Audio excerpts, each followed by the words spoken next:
Hormat yang saya muliakan, terima kasih dan penghargaan terhadap cadangan dan teguran yang disampaikan. Lebih dari 85 yang berhormat telah menyentuh beberapa perkara dan sebahagiannya saya dapat ulas di sini.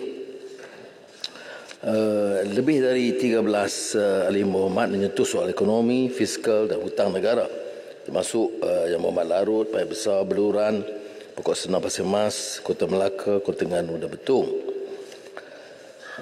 Yang Berhormat Larut persoalkan kesungguhan kerajaan dalam mengurangkan defisit fiskal ketimbang penyediaan belanjawan yang besar untuk membantu.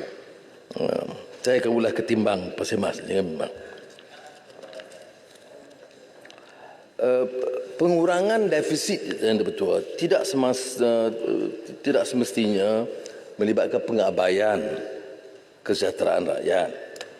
Tetapi defisit fiskal ini memang suatu masalah. Sebab itu 56% 22 dan 5% tahun ini telah dicapai, alhamdulillah. Cuma kita akan cuba turunkan 43% 2024. Tetapi fiskal itu tetap mengembang kerana 386.1 bilion 2023 dan penambahan 393.8 bilion 2024. Apa bukti kerajaan ini menyampaikan bantuan dan meringankan beban rakyat? Itu yang persoalan dibangkitkan oleh Muhammad Larut dan beberapa yang berhormat yang saya sebutkan tadi. Kerana kebimbangan yang ada asasnya kerana kadang-kadang penurunan defisit yang mendadak itu mungkin menjejaskan kedudukan projek pembangunan dan pembelaan nasib rakyat. Jadi saya jelaskan umpamanya yang juga dijelaskan oleh menteri-menteri sebelum ini termasuk ekonomi dan MITI, kadar pengangguran menurun 34% setakat Ogos 2023. Kemudian bantuan kepada pekebun kecil getah, ya. Kaling terakhir bantuannya adalah semasa bagan, RM2.50 1 kilogram. Tidak ada perubahan tahun 2020, 2021, 2022. Belanjawan 2023 kita naikkan RM2.70 dan tahun ini dinaikkan lagi untuk tahun depan RM3, ya. Maknanya dari RM2.50 ke RM3 untuk 1 kilogram bagi pekebun kecil getah. Subsidi harga padi dinaikkan setelah sekian lama tidak dinaikkan kepada RM500 1 metrik tan. Dalam belanjawan, harga lantai belian padi dinaikkan lagi RM1,200 ke RM1,300. Jadi ini tanda-tanda bahawa penurunan ataupun fiskal ini, defisit, tidak menjejaskan projek-projek merakyatkan ekonomi. Umpamanya pelaksanaan pembaikan sekolah dan klinik, lebih 8,000 tandas ini telah diumumkan, dan kali ini kita tambah lagi untuk sekolah bantuan kerajaan, sekolah agama, SJKC, SJKT. Kemudian kita fokus jalan berlubang kerana ini masalah di banyak kota-kota dan bandar-bandar dan pinggir bandar. Satu hal yang penting, tahun 2003 mantan Perdana Menteri membatalkan semua penyelenggaraan Institut Pendidikan Islam Sekolah Agama Rakyat. Kita tambah RM150 juta untuk sekolah agama rakyat di negara kita. Amanah ikhtiar. Sejak 2011 tidak ada bantuan tambahan bagi amanah ikhtiar. Tahun ini kita tambah RM100 juta untuk amanah ikhtiar. Mikrokredit melalui BSN, Bank Rakyat dan MARA RM350 juta. Kemudian kalangan yang muflis, golongan muda bawah 40 tahun yang mempunyai hutang tidak melebihi RM200,000 dilepaskan dari status atau kategori muflis. Ini sebagai contoh saja. Saya tidak baca semua, sekadar menjawab bahawa tidak benar kalau dikatakan menurunkan defisit yang dianggap sebagai satu pertanggungjawab pertanggungjawaban dalam dasar ekonomi itu akan menjejaskan. Ya. Kemudian ditekankan juga tentang agenda reformasi dan tata kelola. Apa yang dilakukan? Saya kata pertama ialah Fiscal Responsibility Act. Rang Undang-Undang Kewangan Awam dan Tanggungjawab Fiskal yang sangat penting dan sebenarnya menyerahkan sebahagian daripada kuasa Menteri Kewangan itu kepada Parlimen. Dan tahun depan kita akan bentangkan Akta Perolehan Kerajaan. Dan urusan perniagaan dipercepatkan. Yang saya kata kepesatan kelulusan yang menjadi masalah dari peringkat persekutuan negeri ke perbandaran. Kemudian beberapa langkah-langkah berikut Menteri Pengangkutan tentang JPJ plat khas yang dilakukan melalui tender dan lebihan kewangan itu diserah kepada rakyat sebagai program kebajikan termasuk memberi topik keledar. Yang Muhammad Kuala Nerus Padang Rengas membangkitkan kesukaran golongan bekerja sendiri mendapat pinjaman perubahan. Ini soal concern yang penting. Ya. Datuk Seri. Saya begini sikit je. Dari 2008 sehingga 2022. 2008 sehingga 2022. 1 bilion ringgit saja dibelanjakan yang melibatkan 5,000 peminjam. Baik. Bagi skim ini, ya, tahun ini saja, ya, bayangkan 2008 sehingga 2022, skim jaminan kredit perumahan ini dibangkitkan oleh Yang Berhormat 5,000 peminjam. Tahun ini saja peningkatan 12,000 pinjaman dan 3 bilion ringgit satu tahun. 46% daripada mereka orang golongan yang tiada sumber pendapatan tetap. Ya. Melalui belanjaan 2024, ya, Tan Sri Betul, tambahan 10 bilion ringgit dalam SJKP yang akan memberi manfaat kepada 40,000 orang peminjam. Jadi saya harap Yang Berhormat teliti ucapan itu dan buku sebelum memberikan kritikan. Sila Abdul Rahman. Datuk Seri, ya, kalau kita tengok keseluruhan bajet tahun depan ini, dia cuma memperuntukkan some 90 bilion untuk dana pembangunan. Jika diunjur ke negeri Sabah dan Sarawak, ianya terlalu insignifikan untuk mengangkat martabat dan keperluan infrastruktur kedua-dua negeri tersebut. How do you see the whole of next year? Nak mengangkat ketidakseimbangan antara pembangunan Sabah Sarawak berbanding dengan Semenanjung dengan peruntukan dana pembangunan yang Datuk Seri untukkan untuk sepanjang tahun depan. Ianya tidak menampakkan satu dana yang cukup signifikan untuk mengangkat, membantu kedua negeri ini dari segi keperolehan infrastruktur berbanding dengan negeri-negeri Semenanjung ini. Masih, Yang Amat. Terima kasih. Saya akan singgung hal itu dalam tak kala menyentuh soal dana pembangunan dan juga Sabah Sarawak. Akan saya singgung sebentar lagi. Cuma saya nak rumuskan tadi iaitu, ya, saya tegaskan, ya, 2008 sehingga 2022 5,000 peminjam jaminan 1 bilion ringgit. 2023 setakat Ogos 12,000 peminjam 3 bilion ringgit. Tahun depan dalam belanjawan madani 2024 40,000 peminjam 10 bilion ringgit. Ya. Beluran bangkitkan tadi soal defisit fiskal pada 3%. Apakah mungkin saya jelaskan kalau kita boleh turunkan daripada 56 kepada 5, 43, saya rasa itu mampu dikendalikan. Ya. Dan beberapa langkah diambil termasuklah belanjawan itu lebih berhemat, ya. Dan saya minta juga Tan Sri Ketua Susunan Negara mengambil langkah meminta jabatan-jabatan memastikan belanjawan itu lebih teratur dan berhemah. Dan keduanya ialah langkah subsidi atau penyasaran subsidi yang kita umumkan. Ya. Dan umpamanya, ya, beberapa langkah dalam belanjawan ini termasuk cukai keuntungan modal dan cukai barang bernilai tinggi. Itu akan menambah pendapatan kepada kerajaan dianggarkan 4 bilion ringgit. Ya, jadi pencapaian fiskal itu saya jangka dapat dilaksanakan. Kemudian apakah ini jaminan kita kepada ahli bawah?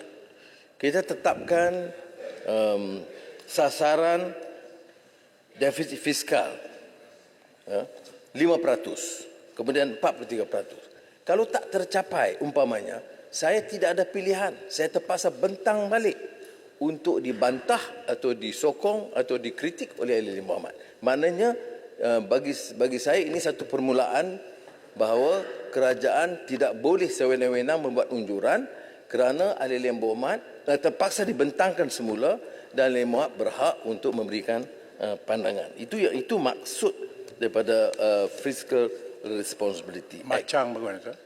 Ya. Terima kasih Yang Berhormat. Dalam ucapan belanjawan 2023 yang lalu, Yang Berhormat ada bercakap tentang penerusan projek MRT 3. Dan pada tahun ini tidak disebut kecuali LRT 3 lah. Jadi saya nak bertanya kepada Yang Berhormat, apakah status projek ini kerana dia melibatkan pembangunan infrastruktur dan kesan limpahan kepada SME kita. Dan apakah Yang Berhormat bercadang untuk meneruskan off balance sheet dari segi contingent liability projek-projek sebegini dalam kerana kita sudah ada Fiscal Responsibility Act untuk tahun hadapan. Jadi bagaimana Yang Berhormat merancang pembangunan kita? Terima kasih. Ini jawapan kepada soalan-soalan atau perkara yang dibangkitkan dulu. Bukan soalan baru, tapi tak apalah. MRT 3 kita tak masukkan kerana dia tidak masuk dalam perancangan. Walau bagaimanapun, keputusan kita hanya peringkat mengambil alih tanah. Itu sebab kebimbangan kita. Kalaulah dilaksanakan kemudian, kos itu akan melambung naik. Ya. Baik-baik peruntukan pembangunan. Pasir Mas Rasah bangkitkan. Ya. Saya nak jelaskan ada sedikit kekeliruan. Dan saya ingin nasihat ahli Yang Berhormat, baca buku anggaran perbelanjaan. Kerana kata Pasir Mas, 2023 pembelanjanya 97 bilion. 2024 90 bilion. Maknanya sekarang kurang. Kalau baca, tahu bahawa sebenarnya 2023 itu jadi 97 bilion, 13 bilion itu membayar hutang 1MDB. Jadi sebenarnya, angka sebenarnya 84 bilion. Itu disebut dalam buku belanjawan, tinjauan ekonomi fiskal belanjawan 2023, jadual 3.10, muka surat 49. Lagi-kali baca dulu. Ya. Jadi kalau dibandingkan 2023 2024, 2023 belanja pembangunan 84 bilion, 2024 90 bilion. Apakah tahun ini ada bayaran YMDB? Tidak. YMDB ini ikut jadual tahun 2023 kena bayar 13 bilion. Bayaran yang kemudian 2036 untuk saya. Dia lambat lagi. Sebab tu dia masuk dalam maknanya 84 bilion belanja pembangunan untuk tahun 2023, 2024 bilion, tahun 2024 90 bilion ringgit. Terima kasih Yang Berhormat. Tadi kita berbicara tentang defisit perbelanjaan kita itu, yang saya persoalkan adalah kerana hasil yang kita terima pada asalnya semasa saya membahaskan pembelanjaan yang dibentangkan oleh Yang Berhormat, angkanya hanya 307 lebih kurang bilion. Tapi sekarang dah jadi 312, 4 bilion bezanya. Sebab itu kadang-kadang kalau jangan tegur baca, kita baca. Saya cakap pasal baca, tak baca, kita bacalah. Sebab tu bila-bila ada ralat ini yang menyebabkan kita kata kadang-kadang nak baca pun rasa macam tak nak baca. Jadi jangan persoalkan tentang baca. Kita ni sama aja. Kita nak membantu. Sebab tu saya kata, apapun yang kita nak.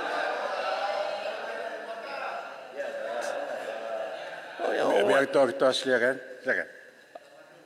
Apakah yang mereka mahu ni? Kita nak bagi tahu bahawa yang kita mencadangkan itu supaya kita berikan balance. Nak membantu rakyat itu jangan sehinggakan fiscal deficit yang kita nak kurangkan itu melampaui sehingga tak dapat membantu. Tapi saya bersyukur tadi sebab yang Mak Berhormat kata tak apa kalau tak boleh kita bawa balik ke sini. Itu adalah satu jawapan yang saya kata memberikan satu ruang harapan bahawa masih boleh lagi untuk kita membantu rakyat. Sebab tu yang saya nak tegur tadi janganlah kata tak baca. Sebab kita bacalah sebab keluar ayat ralat itu. Terima kasih. Terima kasih. Saya yang sebut tak baca tu pasal Mas. Pasal dalam saya katakan muka surat itu pembayaran USD $3 bilion dan bersamaan lebih kurang 13 bilion ringgit. Itu saja. Baik. Jadi untuk tahun berikut 90 bilion ringgit itu dapat kita nakkan. Baik dibangkitkan beluran sempurna beberapa tuaran Kota Belud ya, bangkitkan soal perbelanjaan untuk Sabah dan Sarawak. Saya ingat biar kita agak adil dalam perkara ini. Yang Muhammad Tambun. Jumlah perbelanjaan ataupun peruntukan untuk Sabah Sarawak itu memang tinggi. Ya. Dan saya sebut di sini paling tinggi dalam sejarah. Apakah ia boleh menyelesaikan semua masalah? Saya akui tidak boleh. Dia mengambil waktu. Saya pertahankan keperluan menambah peruntukan untuk Sabah dan Sarawak sebab kelihatan ada kesenjangan di antara Semenanjung, sekurang-kurangnya beberapa kawasan Semenanjung dengan Sabah Sarawak. Tetapi ini tak ambil kira beberapa peruntukan lain yang kita tambah selepas ini, termasuk soal bekalan air untuk Sabah dan Kelantan sebenarnya sebutkan dan suntikan besar dari Petronas untuk Sabah dan Sarawak. Ya. Berapa peruntukan untuk Sabah? 6.6 bilion. Ya. Berapa untuk Perak? 1.7 bilion. Berapa untuk Sarawak? 5.8 bilion. Berapa untuk Pahang? 3.2 bilion. Tetapi untuk semua negeri, termasuk Kelantan, kita tambah besar daripada beberapa tahun yang lalu kepada 2.8 bilion sekarang. Kedah naik 1.8 bilion ringgit. Jadi untuk semua negeri tanpa kecuali ada penambahan peruntukan.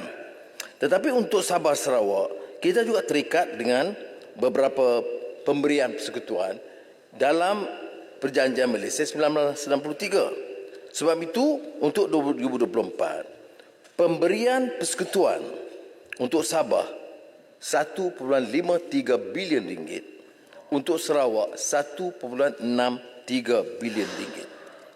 Untuk pemberian khas yang disebut interim, ya, Sarawak sejak 1969 peruntukannya 16 juta ringgit, tidak pernah dinaikkan. Hanya tahun ini dinaikkan 300 juta ringgit. Ya. Sabah pernah dinaikkan pada tahun 2020 125.6 juta ringgit, sekarang naik 300 juta ringgit. Ya. Kemudian LHDM, saya tahu bahawa kita telah lantik wakil negeri Sabah dan Sarawak. Itu sebagai satu pindaan yang Ombudsman telah Yang Muhammad Tambun minta laluan. Terima kasih. Bebas saya habis Sabah Sarawak. Yang Muhammad Tambun. Kemudian Sabah Sarawak. pelaksanaan perolehan projek. Mana-mana projek 50 juta ringgit ke bawah kita serah sepenuhnya kepada negeri Sabah dan Sarawak supaya tidak perlu rujuk ke Putrajaya. Ya. Untuk kelulusan atau untuk kepada perbendaraan. Ya. Kawal selia bekalan elektrik. Dulu Sarawak sudah selesai, Sabah mulai 3 Januari 2024. Pelabuhan Bintulu kita serah ke Sarawak. Itu mengikut persefahaman perjanjian MA 63. Bayang, 1963 ada perjanjian Tidak ada rulingan ke arah itu. Jadi saya ambil alih, saya lihat memang ada keputusan pelabuhan di Sarawak diserah pada negeri, maka kita sedang dalam rundingan untuk menyerah kepada negeri. Kemudian Kerajaan Negeri Sarawak dengan kerjasama Sabah mahu perkhidmatan udara desa Sabah Sarawak itu dirunding. Kalau mampu diambil alih oleh negeri. Kerajaan Negeri Sarawak mempelawar dan saya bersetuju terus dan dengan kerjasama Kementerian Pengangkutan mempercepatkan proses penyelenggaraan diserah kepada negeri Sabah dan Sarawak. Datuk Seri, jika dibanding peruntukan pembangunan untuk Sabah 6 bilion tahun ini dengan Pahang 3 bilion, dia tak boleh compare macam tu. Kerana Pahang lebih ke hadapan. Sabah a lot of catching up. We have been deprived of a proper allocation. Saya hargai peruntukan tambahan interim itu yang dinaikkan daripada 120 something kepada 300 juta tahun ini. Itu merupakan satu penambahan yang agak signifikan. Tetapi kalau asas penambahan itu dilihat daripada perjanjian Malaysia 63, then it should be more than 300 million.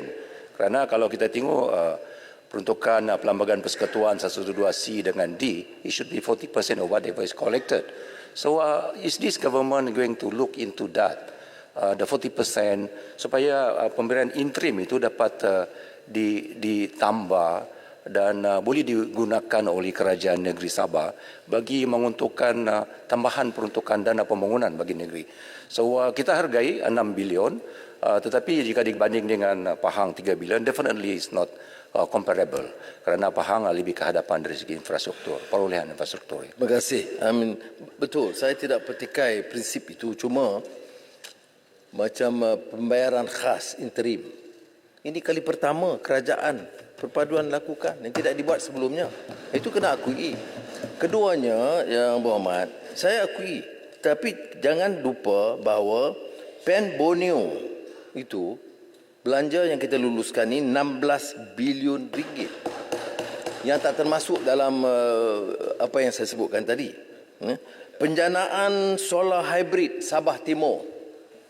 Jaringan talian penghantar elektrik di selatan Sabah, Southern Link. Itu semua dilakukan. Dan kalau Yang Berhormat menyebut bahawa ini masih berkurang, saya setuju. Tetapi janganlah harapkan untuk 1 tahun kita selesaikan masalah yang tertunggah berpuluhan tahun. Ya, kerana Yang Berhormat bekerja daripada Sabah Sarawak, tapi kita juga turun. Dan memang ada kesenjangan perkara yang basic, api, air, ya, jalan berlubang. Itu kita cuba selesaikan tahun ini. Kemudian Pen Borneo. Kemudian kemudahan-kemudahan yang sangat daif termasuk sekolah di luar bandar, di pedalaman. Itu kita akui. Sebab itu saya kata kita tambah peruntukan yang lebih besar. Dan janganlah kita katakan kita nak samakan, kita tak samakan Perlis ke Pahang ke Kelantan. Tetapi tak mungkin kita tak baik. Sebab itu saya kata ada masalah air di Sabah. Kita selesai juga masalah air di Kelantan. Ya. Jadi kalau kita katakan Sabah menghadapi masalah besar, maka kita tinggalkan Kelantan. Tak boleh. Jadi sebab itu dalam keadaan keupayaan kewangan ini kita harus cuba imbangi keperluan. Cuma yang saya setuju dengan Yang Berhormat ialah bahawa tumpuan kepada permasalahan yang kritikal di Sabah Sarawak tidak boleh kita tangguh. Sempurna. Terima kasih banyak atas Tan Sri yang Saya dan terima kasih kali banyak. ini Sabah dulu. Sabah Sarawak jap. Ni orang Penang jap. Bagi Sabah Sarawak macam Penang. Silakan Subena. Terima kasih banyak Tan Sri Yang di-Pertua dan terima kasih banyak Yang Amat Berhormat yang telah menjelaskan tentang peruntukan disalurkan kepada wilayah Sabah dan Sarawak dan diumumkan 6 bilion. Kita amat menghargai sumbangan itu. Sebenarnya kalau kita mengimbau sejarah dia, tahun 2009 masa Datuk Najib menjadi Perdana Menteri, for the first time in the history dengan izin, 5 billion. Sarawak 5 billion, if I'm mistaken 4 billion kepada Sarawak. Tapi malangnya daripada peruntukan yang begitu besar, sound big. But when come to delivery system, saya menteri yang juga bertanggungjawab untuk melaksanakan beberapa projek. Lepas itu diberi peruntukan tapi tak sampai pun 5 bilion. Money was not spent. There were a lot of complication. Tanah, berbagai pentadbiran. End of the day, less than almost 3 billion saja. 2 billion gone. And similarly, bila Yang Amat Berhormat sebut tentang Pen Borneo, saya amat mengagak itu diumumkan 16 bilion. Tapi ini perkara yang berulang. Daripada Datuk Najib umumkan, saya ingat dahulu 17 bilion untuk Pen Borneo. Saya ingat Yang Berhormat Menteri Kerja Raya pun maklum pasal saya waktu itu di Sarawak bila pengumuman itu diumumkan. Tapi malangnya terbantut, Datuk Speaker. Sampai sekarang, Alhamdulillah di Sarawak dah, I think almost 80-90%. Di peringkat Sabah ni, masih lagi terbantut dan kelihatan gagal. Masa saya Ketua Menteri, berapa projek daripada Sipitang gagal, daripada Inanam dan juga beberapa kawasan gagal, beberapa syarikat yang ada tidak dapat melaksanakannya. Dan ini saya mencerangkan kepada Yang Amat Berhormat, cadangan untuk pre-Q tu saya amat hargai, dan open tender satu langkah yang baik untuk membalikan supaya kita dapat menilai the real contractor who can deliver the job, not only because they have the money, they have the expertise. Kita tidak mahu nanti besok kontraktor yang dilantik lepas itu tidak mampu melaksanakannya. Macam di Tawau, they have done well. Kontraktor di situ, saya pantau dengan baik pasal itu kawasan saya. Bila saya tengok macam mana the quality of job, saya turun ke bawah. Dari segi keadaan ini, saya berharap supaya open tender dan pre-Q ini dapat dilaksanakan. Jangan laksanakan amalan yang dahulu, saya akui. Terima kasih banyak. Direct award, which I don't think, dan kita continue kontraktor yang gagal. Terima kasih banyak. Terima kasih. Saya tinggal tadi soal pemberian yang sebut oleh beluran interim, betul. Dia pemberian interim. Memang sewajarnya ditambah, dan sekarang ini telah sedang dalam proses perundingan. Maknanya kalau daripada 16 juta naik 300 juta, satu progres. Tapi masih dirundingkan supaya ada peningkatan. Itu adalah jaminan saya beri kepada Premier Sarawak dan juga Ketua Menteri Sabah. Soal Pen Borneo, ya, kejayaan di bahagian Sarawak itu jauh tinggi. Ya, masalah kita di Sabah. Dan sekarang tugas itu diambil alih oleh TPM2 kerana untuk menyelaraskan dan mempercepatkan. Apa yang disebut sempurna itu tepat, tapi pengalaman lama, kita belajar daripada pengalaman itu, sebab itulah dicepatkan proses termasuk pre-Q. Direct tender dibatalkan, ya, kerana direct tender lah yang menyebabkan kelewatan beberapa projek. Jadi pre-Q itu, dan saya tugaskan sepenuhnya kepada TPM2, kebetulan dia pun daripada Sarawak, dia lebih faham, dan dengan arahan supaya dipercepatkan proses. Jadi saya ucap terima kasih atas teguran itu. Baik, sekarang kita bawa pada tata kelola baik dalam pentadbiran. Parit, bangkitkan peranan audit negara bagi memastikan tiada penyalahgunaan kuasa, ketirisan dan sebagainya. Laporan jawatankuasa kira-kira wang negara, ya, itu penting. Walaupun ada orang yang meremehkan soal tata kelola atau rasuah, tapi kita baca je laporan itu. Banyak masalah. Laporan sepenuhnya akan dibentangkan dalam masa singkat ini. Jadi saya hanya dapat daripada rumusannya. Ya. Umpamanya, di antara contoh yang diberikan, kegagalan 104 ventilator daripada 136 yang diperolehi semasa pandemik. Ini PAC, Jawatankuasa Kira-kira Wang Negara. Rugi 505 juta ringgit. Dan akibatnya 8,5 juta dos vaksin yang tamat tarikh luput. Ya. Kemudian Ketua Audit Negara bagi taklimat. Kerugian wang awam sebagai satu contoh saja, 700 juta ringgit. Kerugian sebab pertama soal pengurusan program penanaman padi negara. Kedua, pengurusan pembangunan hartanah lada Langkawi. Ketiga, kawal selia senjata api di bawah KDN.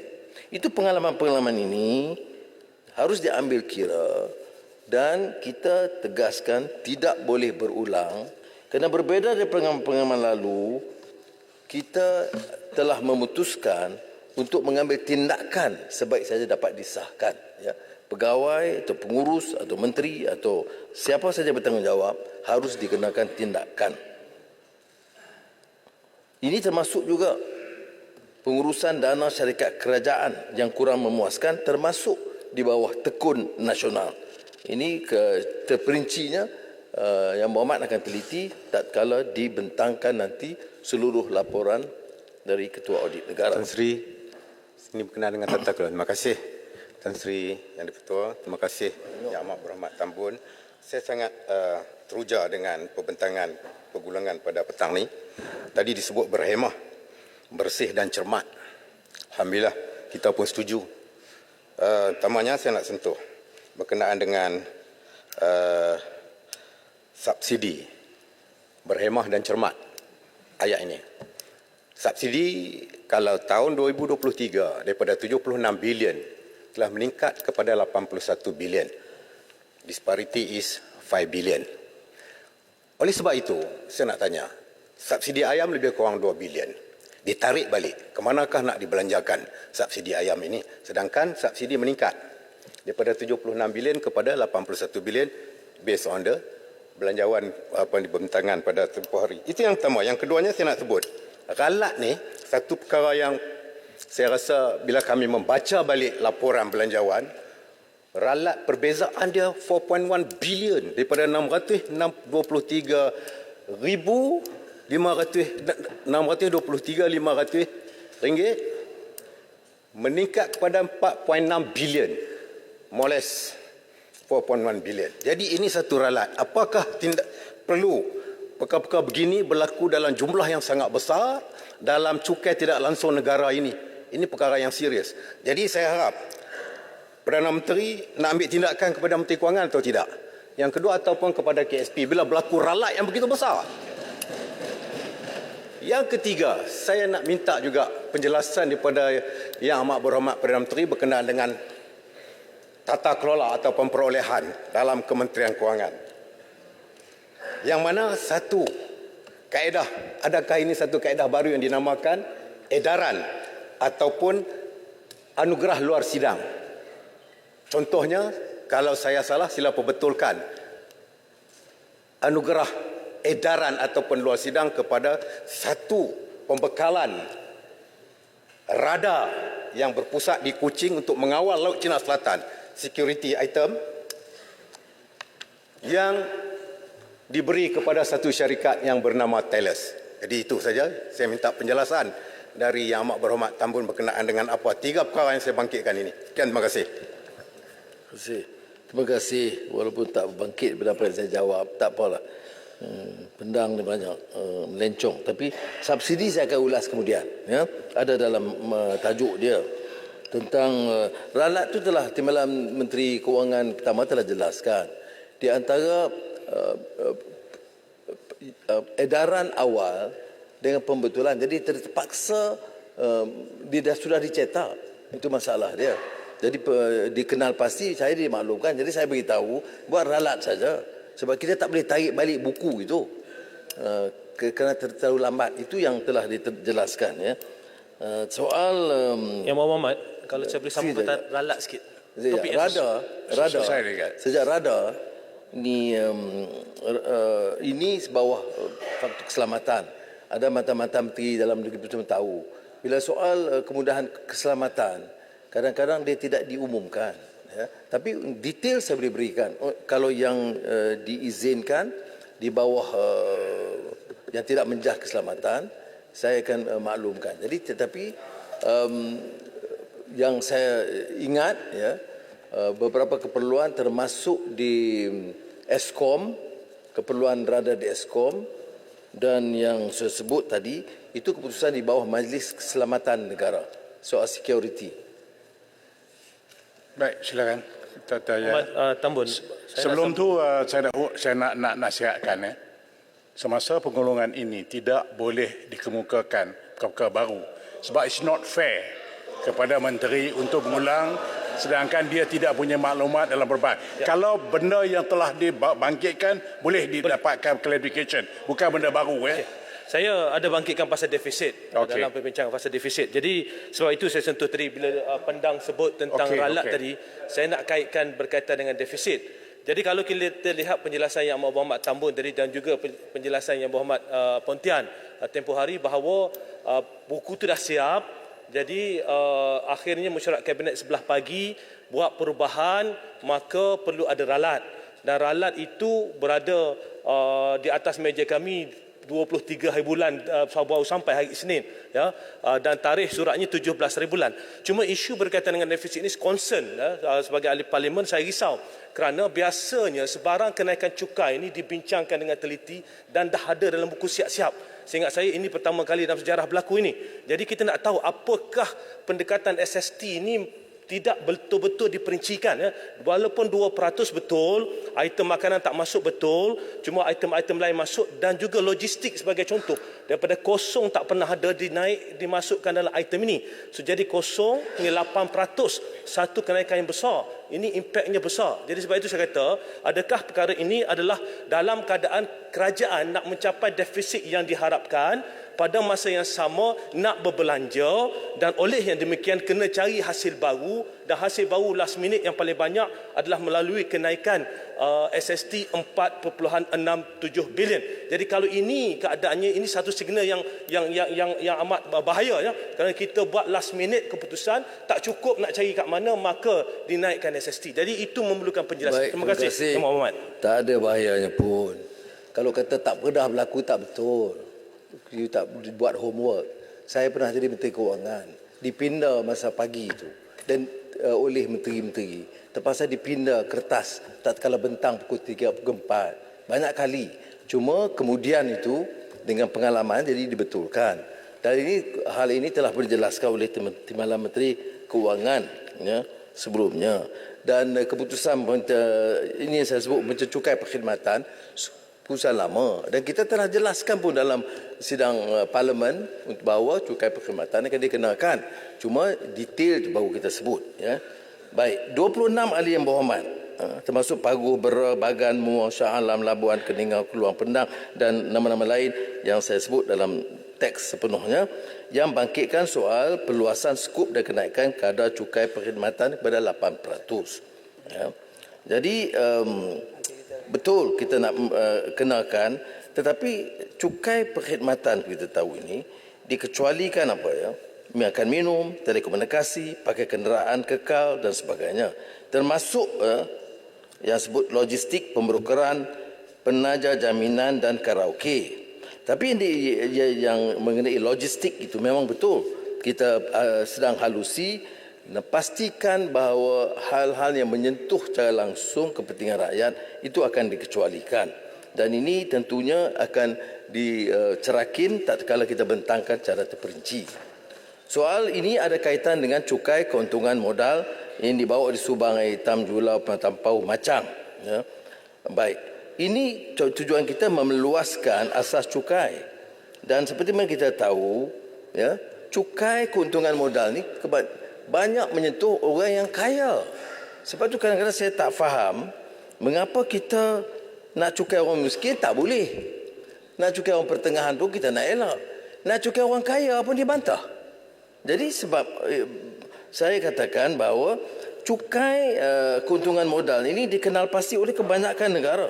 Malah kalau Thailand dan Indonesia, itu CGT dan cukai korporat itu pada kadar yang sama.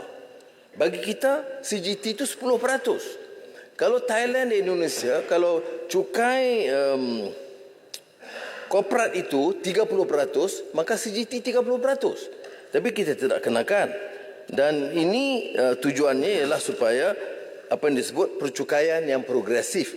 Mana kalau nak kenakan cukai itu kepada golongan yang kaya. Apa yang dikecualikan?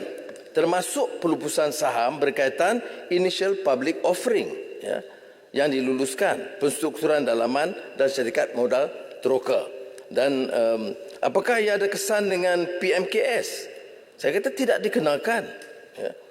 Melainkan bila ada keupayaan penjualan yang memberi keuntungan besar kepada PMKS, bukan dalam keadaan biasa. Pengenaan CGT ke atas saham tersenarai juga tidak dilaksanakan. Ya. Baik. Layanan CGT adalah sama seperti pelupusan saham syarikat harta tanah di bawah cukai keuntungan harta tanah. Keuntungan pelupusan saham dikira berdasarkan harga perolehan sebenar. Ini mengikut kaedah indeksasi dalam pengiraan cukai sejak tahun 1988, bukan perkara yang baru. Baik, buat masa ini tidak dikenakan mengikut tempoh pegangan saham, ya. Cuma tak kala perubahan milik sahaja yang dikenakan. Baik, cukai barang tinggi, cukai barang bernilai tinggi yang kita luxury tax pun dibangkitkan oleh Putrajaya, Terlun, Kuala Selangor, Tumpat dan beberapa yang lain. Ya. Ini bertujuan meningkatkan hasil, mengenakan cukai kepada golongan kaya atau yang sebut maha kaya yang juga dipertikai oleh sebahagian daripada kawan-kawan, rakan-rakan yang berhormat, yang akan diperkuat kuasa pada mula 1 Mei. Tetapi ada kebimbangan tentang kesan kepada pelancong. Maka kita kecualikan, maknanya pelancong masih boleh mendapatkan pulangan cukai itu tatkala di lapangan terbang. Jadi sama ada 5-10% itu mengikut saya katakan kategori barang, dan bila dibentangkan ahli Muhammad boleh bahaskan. Jadi ada perundangan baru diperkenalkan supaya dikecualikan cukai ini kepada pelancong. Tere bangun, Pak. Silakan. Terima kasih Tan Sri Yang Dipertua. Terima kasih Yang Amat Berhormat Menteri Kewangan. Saya rasa teruja sekejap tadi kerana banyak negeri, Sabah, Sarawak diberi peruntukan yang begitu bagus yang mana boleh membaiki taraf hidup mereka. Saya veteran.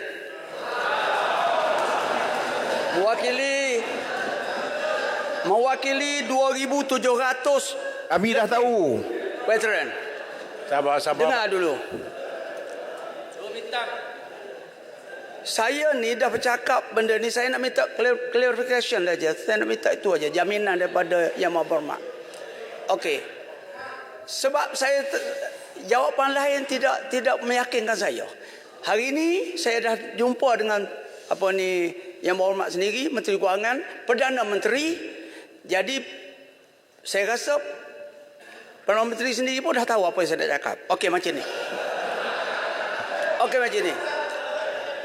Ketere, PM tak tahu. Jangan gelak. Tolong jangan gelak. This is a very serious matters to the veteran. Okey. Tolong silent. Baik, silakan Keleh. Okey. Tere.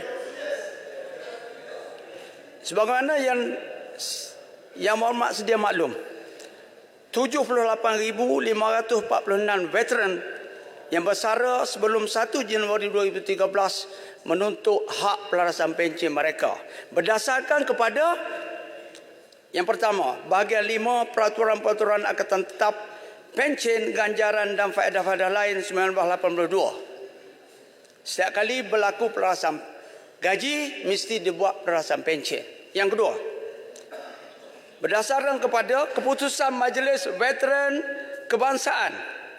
Majlis Veteran Kebangsaan yang bersidang pada 29 September telah meluluskan pelarasan pencen kepada veteran yang bersara sebelum 1 Januari 2013 yang dipengerusikan oleh Datuk Isyamuddin sebagai Menteri Pertahanan masa itu.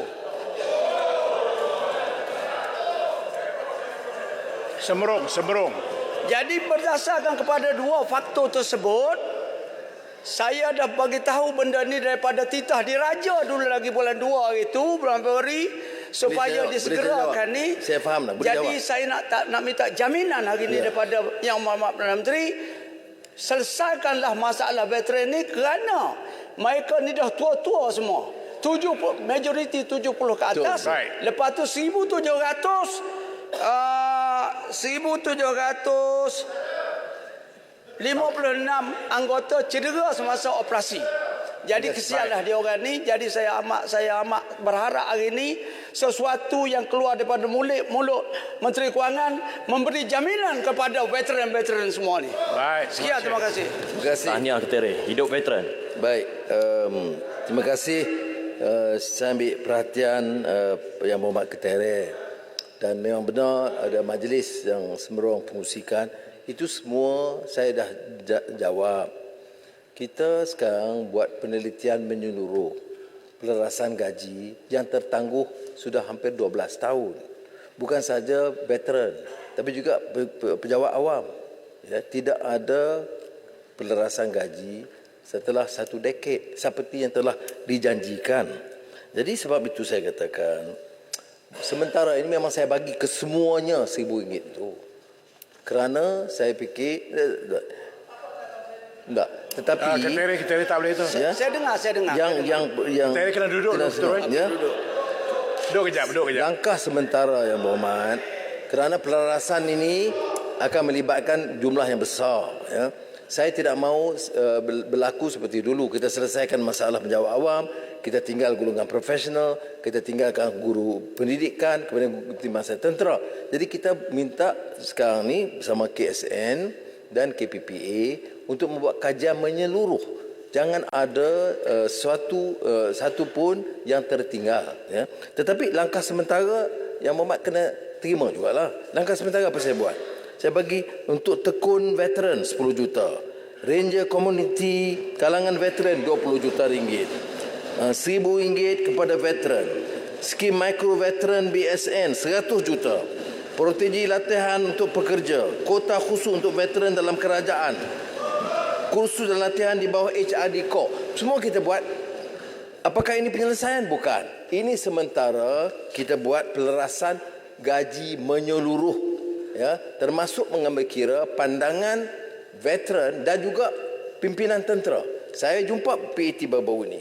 Ya, dan saya kata, dalam kertas yang dibawa oleh tentera yang ada sekarang, jangan hanya bincang soal pegawai, bincang keseluruhannya, masalah yang dibangkitkan. Jadi saya hanya bagi jaminan satu ya. Kita sudah mulakan kajian yang dengan sekretariat di JPA untuk melihat pelarasan gaji seluruhnya termasuk tentera pencen. Jadi bagilah saya sedikit waktu untuk mengemukakan, dan kalau perlu ahli yang berhormat yang bekas tentera kita boleh panggil untuk dapat berunding bersama supaya dapat tahu apa yang kita lakukan. Boleh? Ya? Boleh. Sikit aja yang berhormat. Sikit saja. Okey. Saya amat berterima kasih kepada segala bantuan-bantuan kepada veteran. Cuma yang pasal pelarasan pencen ini ada hak mereka yang dah ditetapkan oleh undang-undang. Jadi mereka layak untuk buat pelarasan pencen bila ada pelarasan gaji. Jadi kenapa tidak dimulakan ataupun buat beransur-ansur benda tu? Yang lain kita tak sama dengan yang tuntutan yang lain. Sabarlah Muhammad. Saya katakan saya ambil kira, ya. Saya ambil kira mesyuarat baru ada 2 kali, ya.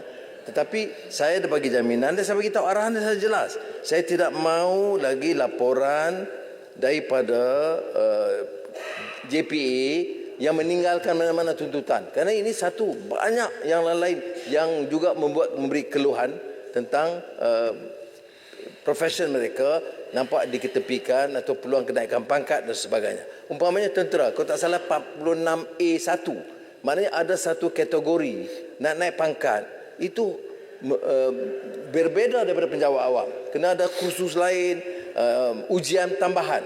Jadi ini pihak tentera merasakan tidak adil. Kalau boleh diketepikan supaya kenaikan pangkat itu sama dengan penjawat awam.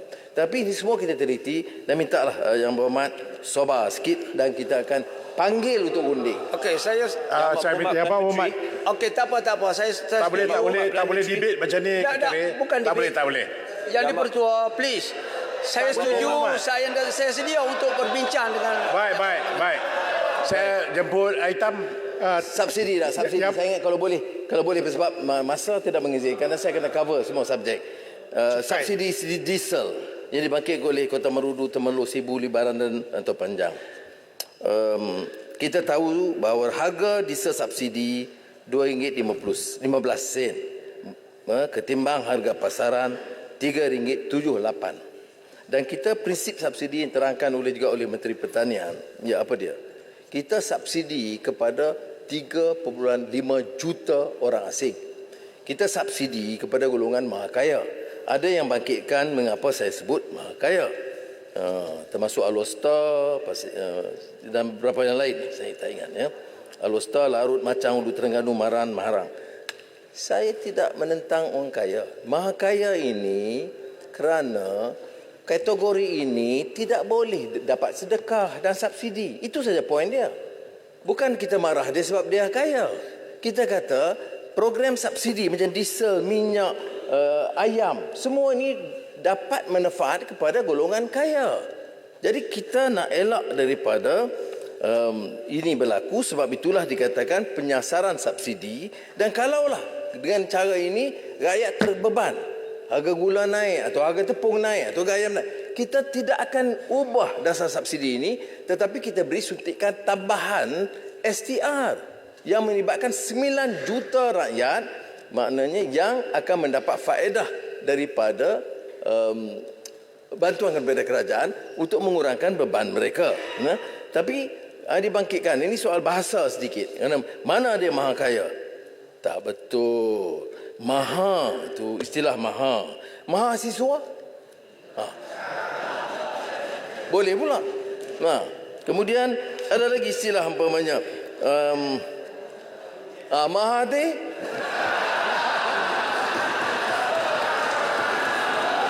Baik. Sebab kata tak boleh. Ini hukum. Ini hanya kepada Allah SWT, Maha Suci. Atau paling tidak Maha Mulia hanya kepada Sultan. Tidak boleh. Ini mahasiswa boleh, maha guru boleh, maha wangsa boleh. Ini kena belajar bahasa juga sedikit. Macam ketimbang. Saya tanya dia orang bahasa. Istilah ini dia ikut zaman. Dia apa yang disebutkan keperihalan keadaan. Ini teori bahasa. Context of situation. Orang guna, dia guna. Dulu tidak ada alaf, tidak ada mampan, tidak ada ketelusan. Tetapi bila kita gunakan, dia orang bahasa teliti, terutama ucapan belanjawan, dan dia rasa sesuai, dia kembangkan. Dan saya sama setuju dengan Bra supaya kita memperkasakan bahasa. Dan malah oleh itu amat konsisten dengan seruan Bra itu, saya arahkan semua jabatan kerajaan dan syarikat-syarikat tempatan tidak boleh menulis dalam bahasa Inggeris atau bahasa lain, tulis bahasa Melayu. Tapi kalau syarikat antarabangsa itu dikecualikan. Ada yang salah faham. Syarikat antarabangsa boleh. Ada yang tidak setuju. Jadi saja selingan soal bahasa dibangkitkan. Balik kepada soal subsidi diesel. Baik. Digunakan hanya di Semenanjung. Sebab apa? Di Sabah dan Sarawak itu diesel digunakan secara lebih menyeluruh. Jadi kalau kita nak laksanakan, kena kaji dampaknya begitu rupa. Dan Ali Muhammad tahu bahawa kos sebenarnya untuk tahun ini dah mencecah 81 bilion ringgit. Dan kita bayar kepada orang asing 35 juta orang dan golongan yang saya sebutkan maha kaya. Tetapi nelayan yang menerima subsidi diesel itu diteruskan. Juga kenderaan diesel dalam kategori pengangkutan awam termasuk van, bas sekolah itu juga kekal 188 sen. Jadi saya harap dapat ini menerima penyelesaian semula diesel ini kerana ia boleh mengurangkan beban kerajaan. Baik, ini sama seperti mana disebut oleh Menteri Pertanian semalam tentang harga ayam. Alhamdulillah setakat semalam dan hari ini harga ayam masih terkawal. Cuma saya tidak nafikan kadang-kadang di setengah-setengah tempat ada juga laporan tentang harga yang agak tinggi. Tetapi saya ada senarai yang dibawa, umpamanya harga ayam hari ini saya tak faham. Perlis dia murah, RM6.90. 99 sen. Tetapi lah Perlis Arau, Perlis Kangor, Perlis di Padang Besar mungkin ada perbezaan sedikit itu Arau sebelum masih rendah. Itu pertama kali Arau setuju dengan saya. Terima kasih. Yang tinggi ini di Labuan. Paling tinggi adalah di Labuan dan di Sabah Sarawak. Sebab itu arahan kita ialah bahawa skim rahmah ini itu ditambah lebih besar di Labuan, Sabah dan Sarawak. Itu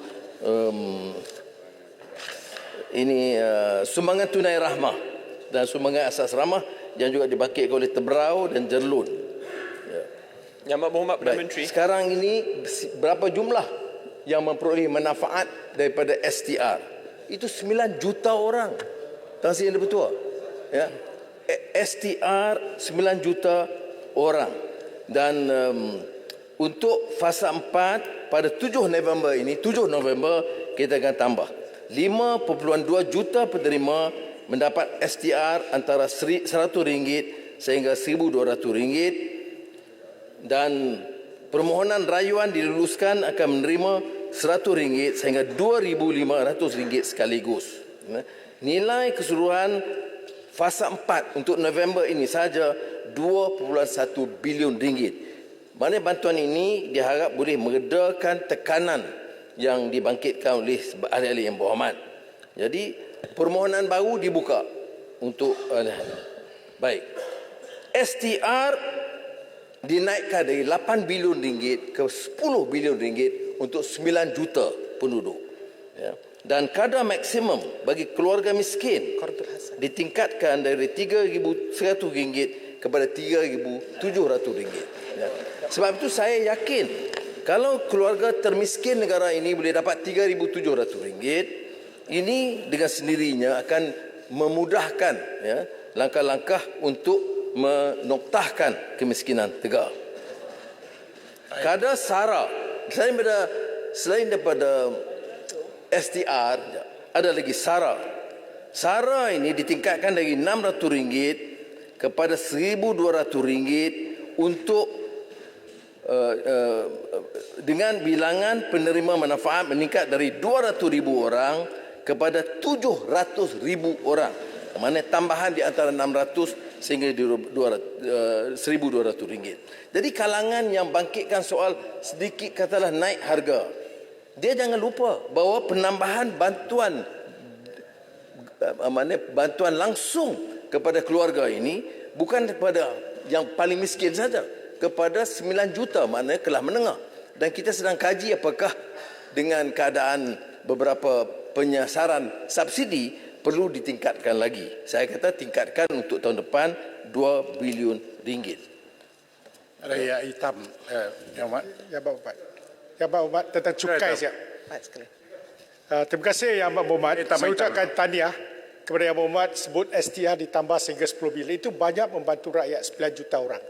Dan saya menyambut baik kenyataan Yang Muhammad tadi yang kata akan mencerakinkan tentang peluasan skop ke atas sektor logistik. Saya rasa ini antara perkara yang kita bincang. Kita sangat khawatir bila logistik itu ditambah 8%, semua tempat akan naik harga. Bila naik harga, kita nak mansurkan lepas itu harga tak akan turun. Saya menyambut baik itu satu tindakan yang baik. Harap-harap kita dapat satu hasil. Kedua Yang Muhammad, saya tertarik dengan apa yang Muhammad sebut tadi, RPGT, Real Property Gain Tax. Kita ada satu akta dan kita ada CGT. Kedua-dua ini, kalau kita melepaskan satu hartanah, 30% first 2 years. Tetapi, CGT pun 10%. Dalam keadaan ini, kita ada pertihan 2 akta yang sedang berjalan. Adakah dikenakan dua-dua? Ataupun terpaksa pindah satu undang-undang supaya hanya dikenakan satu. Itu banyak syarikat perakaunan yang bertanya firma. Ya. Kedua, saya rasa Yang Muhammad tadi sebut cukai atau CGT. Saya nak bertanya Yang Muhammad, semasa engagement dengan stakeholder, antara saranan itu ialah unlisted share dikenakan di atas syarikat yang membeli unlisted share ke atas syarikat yang lain dan ianya tidak melibatkan individu.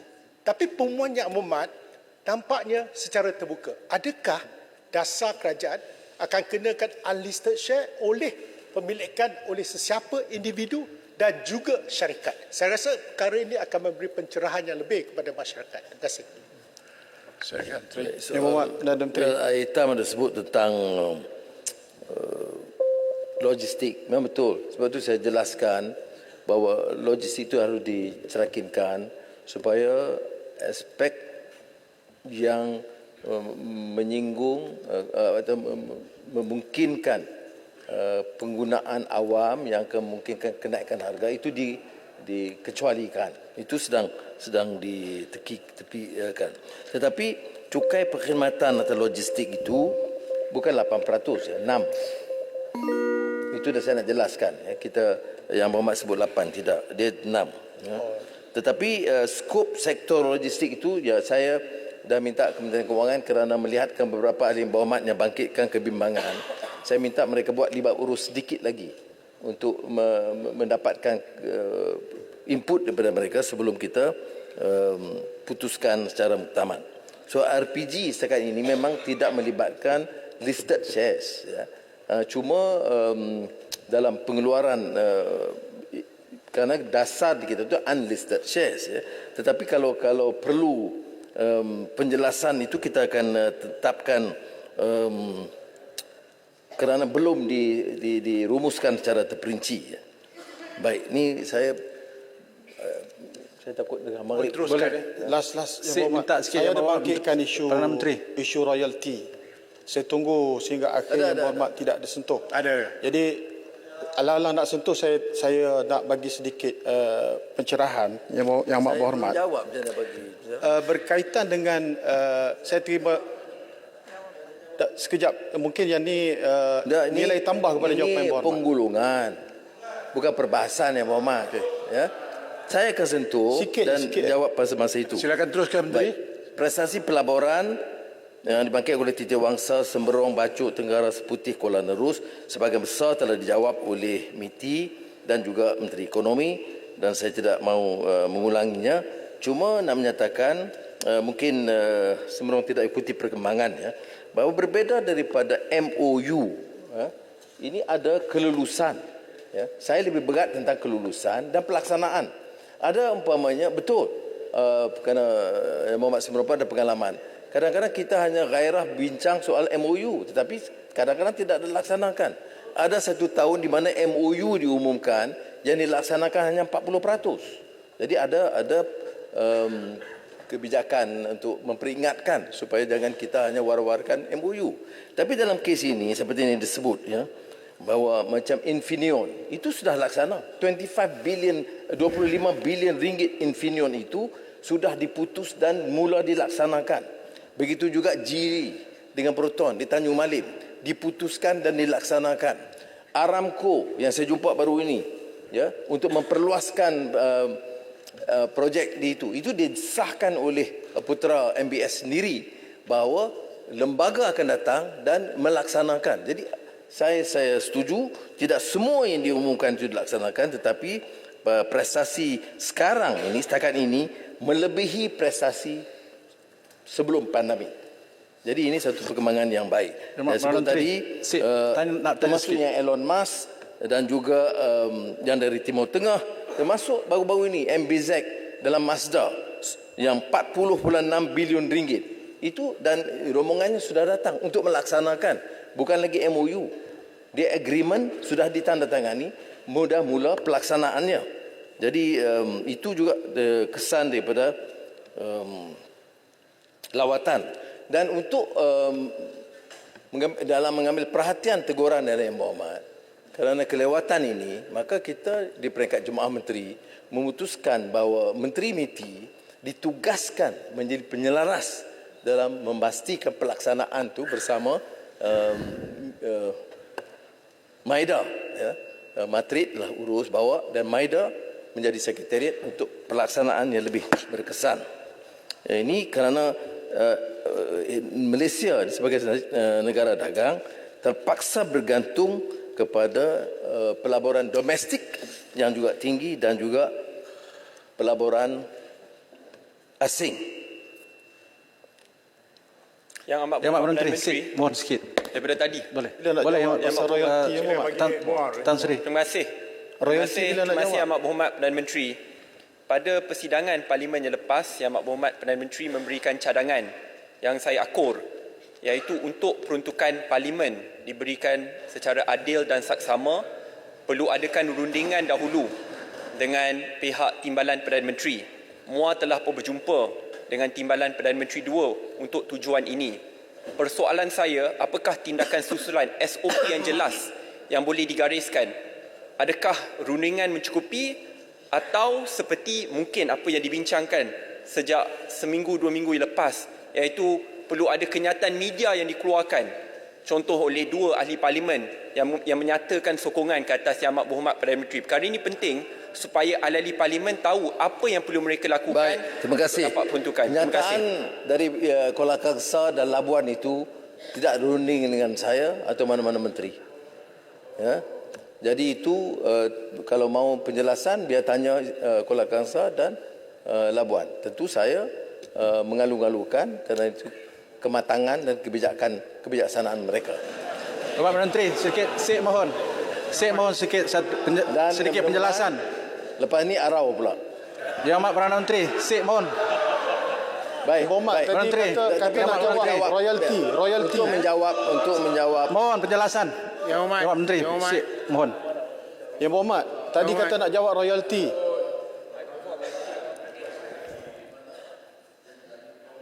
Kuala Kangsar dan Labuan. Tetapi TPM2 telah diberikan tugas bersama Jawatankuasa seperti mana kita lakukan tatkala YB Bera menjadi Perdana Menteri. Ada libat urus, runding, tengok parameter saja dan kita teruskan. Dan saya tidak berganjak pendirian itu. Soal nak kata ni zalim, maknanya kerajaan dulu ni zalim lah, tak bagi. Tak pula zalim. Kami buat zalim. Yang kamu buat tak zalim. Ni hukum apa? Hukum rimba, bukan hukum Islam. Baik. Sikit penjelasan. Yang Menteri, mohon sikit. Yang Hormat sebut arau ni sikit lah. Tuan Speaker. Nak malu Yang Berhormat, arau sekarang pengurusi lajnah Parlimen PAS tau. Pasal. Okey, nombor 2 Yang Hormat. Yang Hormat, masa Bera jadi Perdana Menteri, dia hanya suruh Yang Berhormat semua masa itu sokong bajet ya. Kami pun boleh sokong bajet, tak ada masalah. Tapi kenapa dibagi syarat dalam suruh sokong sampai habis penggal dan sebagainya? Tak apa. Sekarang Yang Berhormat, saya nak minta buat ralat. Ralat.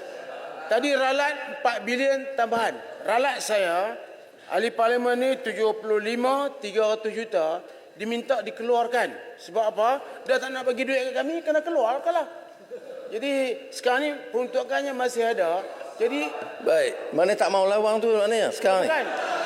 Yang Berhormat tak nak bagi kena buat ralat. Jadi ambil keputusan sekarang itu ugutan. Tengok tu. Yang Berhormat arau cadang. Hari ini Yang Berhormat arau cadang supaya dikeluarkan. Bajet ni bagilah kami bawa balik berita gembira. Isytiharkan peruntukan dibagi sama rata. Baik, terima kasih. Perdana Menteri pengurusi lujnah apa? Lujnah Parlimen. Apa dia Yang Berhormat? Pengurusi lujnah Parlimen.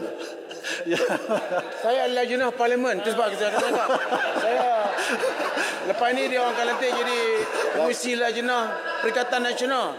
Jadi saya kena cakap di Parlimen Yang Berhormat. Okey. Untuk ahli-ahli Parlimen. Yang Berhormat arah telah jalankan tugas. Nak cari pahala ke dosa? Nak cari pahala bagi peruntukan. Nak cari dosa tahan peruntukan. Kita Menteri pasal royalty. Berhormat Tan Sri. Sejak masuk PAS cepat dia bagi hukum. Baik. Yang Berhormat pasal royalty tadi. Sebut oleh Yang Berhormat Muar. Nak tanya pasal subsidi Pak Menteri. Sekali lagi saya tegaskan, ya, syarat dan sebagainya bincang. Yang Berhormat Yang Berhormat Larut pun tahu dulu. Ada duduk bincang dulu. Bukan saya tak mau bagi apa keputusan. Buat apa yang bincang. Dan kalau yang munasabah, dulu tak ada masalah. Jangan kata tidak ada peruntukan, tak betul. Dan saya kata peruntukan ahli parlimen itu satu keputusan kemudian. Dia bukan satu semesti, satu hak. Haknya bagi negara ialah untuk memberikan peruntukan yang cukup kepada rakyat, bukan kepada ahli parlimen. Ini untuk rakyat. Ya. Dan wakil rakyat ada allowance, ada gaji, ada allowance. Itu hak dia. Jangan tambah hukum sebab semasa mereka berkuasa tidak difikirkan soal ini. Kita tunggu sekian lama. Ya. Yang Berhormat Tambun, kawan-kawan dalam mencelah sedikit.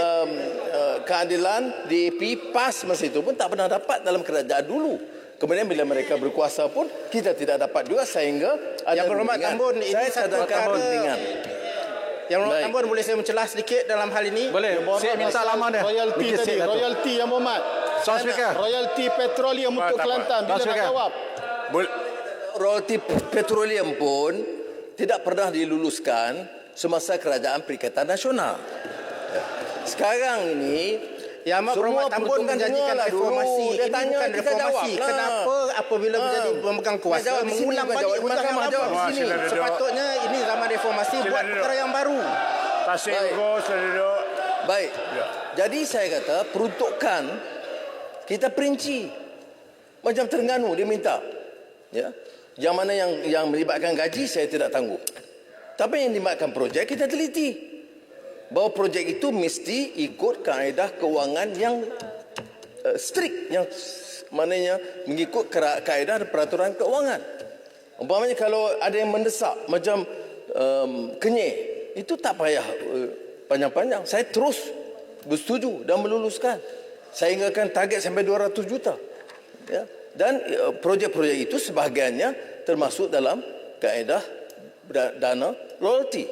Jadi kita boleh, dan saya dah minta Kementerian Kewangan untuk dapat input daripada negeri-negeri dalam hal yang sedemikian. Berhormat, saya nak merujuk jawapan penyusutan nilai mata wang di Menteri. Bagi satu nak tanya. Baik. Teruskan. Sikit, Berhormat, sikit je. Menteri. Sikit je. Disebut katanya Malaysia yang kenapa zaman PN tak lulus? Sebab saya tak jadi Perdana Menteri. Faktanya sekarang yang Berhormat dah jadi Perdana Menteri, kena lulus lah. Pengkalan cepat. Faktanya, ya betul, ini ada satu masalah. Tadi Bank Negara umumkan OPR tidak dinaikkan, kekal 3%. Ya. Maknanya, ya, Singapura 350 mata asas. Amerika Syarikat 525 mata asas. Ya. Dan Malaysia 125 mata asas. Dalam soalan yang lalu Pak Semah pernah tanya, dia kata kalau naik tidak ada kesan. Saya jawab masa itu, saya kata Turki sekitar inflasi 40%. Saya nak betulkan, Turki inflasinya 61.5%. Jadi kalau naik itu tidak mudah. Menteri Kewangan itu seorang yang sangat berwibawa, Muhammad Sisek. Dan dia bagi tahu dia mengambil masa. Tidak boleh segera walaupun naik kadar faedah. Argentina, kadar inflasi 138.3%. Inflasi kita diumumkan baru ini oleh Dasam, bawah daripada 2%.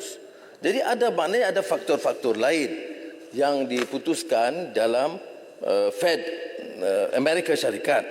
Tetapi tidak mempengaruhi sikap kita. Kalau kita fikirkan semata-mata nilai ringgit, kita naikkan kadar faedah. Tapi saya dapat tadi maklumat daripada Bank Negara, keputusannya mengekalkan OPR pada 3%. Ya. Baik. Jadi saya telah cuba menjawab kebanyakan masalah perkara yang dibangkitkan, termasuk isu bahasa tadi yang katakan ketimbang yang tidak dalam Dewan Bahasa. Dewan Bahasa jawab. Dewan Bahasa ada jawab. Dia kata memang ada dalam peringkat jatuh kuasa dan akan dimasukkan dalam kamus Dewan yang berikut. Ya Berhormat, saya tak puas hati dengan jawapan royalti tadi. Bahasa tu dah lah. Duk ulang balik bahasa buat apa? Yang tu dah selesai. Pasal royalti ni penting yang Berhormat. Saya dah royalti dah habis. Sekarang tu soal bahasa je. Dah habis apa? Pak Semah tak bangkit. Apa yang dah habis? Tak jawab pun. Jadi sekali lagi saya ucap terima kasih kepada Yang Berhormat. Nampak? Kenapa Yang Berhormat tak nak jawab? Yang Berhormat, sekarang saya kemukakan masalah ke majlis bagi diputuskan. Masalahnya ialah bahawa rang undang-undang ini dibacakan kali yang kedua sekarang. Yang Berhormat yang bersetuju, kita bersetuju.